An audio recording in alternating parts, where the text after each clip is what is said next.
Good morning. In this devotional series, I have been not particularly devotional. We've been doing Q&A on topics around the sermon series on the afterlife. And so we started by talking about the importance of thinking about and meditating on eternity, and looked at the fact that we've got to ground our thinking about that in Scripture, and then have taken on the topics of death, judgment, and various questions about end times. And you can find all that in the backlog. This week we are looking at hell, which is a topic I'd rather avoid, but Jesus doesn't, and so I really can't.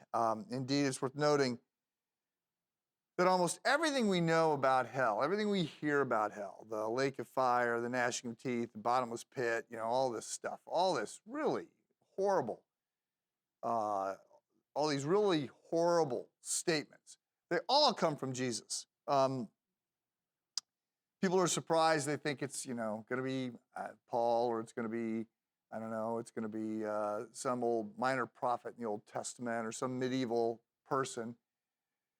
But it's actually Jesus who tells us almost everything we know about hell.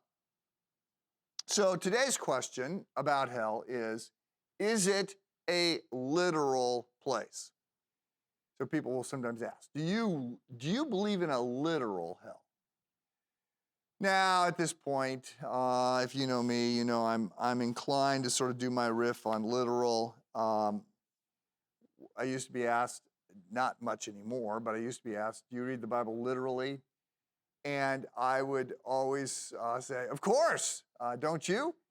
And then explain that, go back to the Latin, a literalis, which means, according to the letter, it means you read it as literature, which means that poetry is different than prophecy, which is different than parable. You got to understand the genre that you're reading. So that used to be what I say. Now, if people ask me if I believe, that the Bible is literally true, I ask, well, do you have a literal definition of literal? Or are you using a figurative definition of literal? And that usually shuts down the conversation because people realize they don't know. So the common understanding of literal means, real or specific. And so what people are asking, do you believe in a literal hell, is do you believe that there is actually a physical lake of fire or a bottomless pit or all these things. And so,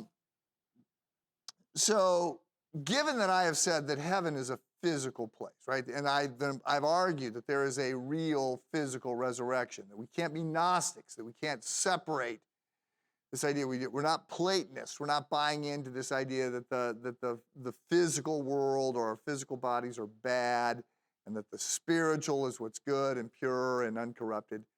I've said, no, don't go there. So given that I've argued that heaven is a real place, am I arguing that hell is this literal lake of fire?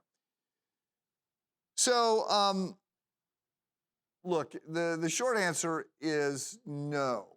I think to answer the question that you're asking. Now, we do get descriptions that I think, in particular, Luke 16, the description, the talk about Lazarus and the rich man, and Lazarus is in torment.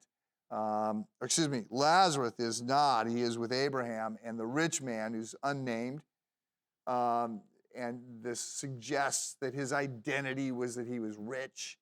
And he seems to not have moved away from this idea that he's rich, because he's trying to, when he's asking for his request, he's sort of asking that not that he goes and talks with his brothers, but that Lazarus, so he's sort of ordering Lazarus around again. He's not really moved out of this. So, and then we've got this whole idea that can't happen, and destinations are established at the time of death and all of that. But I think that what I would say is that I don't think what we're getting here, just as I don't think that there's actual streets of gold, I don't think what hell will be is a lake of fire. Now, before you breathe a sigh of relief, as I said in the sermon, before you breathe a sigh of relief, it's because Tim Keller would say it's worse than that. And R.C. Sproul, I think, said we would jump in a lake of fire to get out of hell. So look, I don't necessarily want to make those kind of shock and awe statements. But I'm drawn initially, and I'd say two things to you. One, I'm drawn by this idea that gets developed in particular by, no surprise, C.S. Lewis and Tolkien, and then gets developed a little bit more, I think, by Tim Keller, that there's a sense in which what we get with hell is we get ourselves, we get our choice without God. And so we continue down this path of becoming more selfish, and it's almost like what you see with addictions.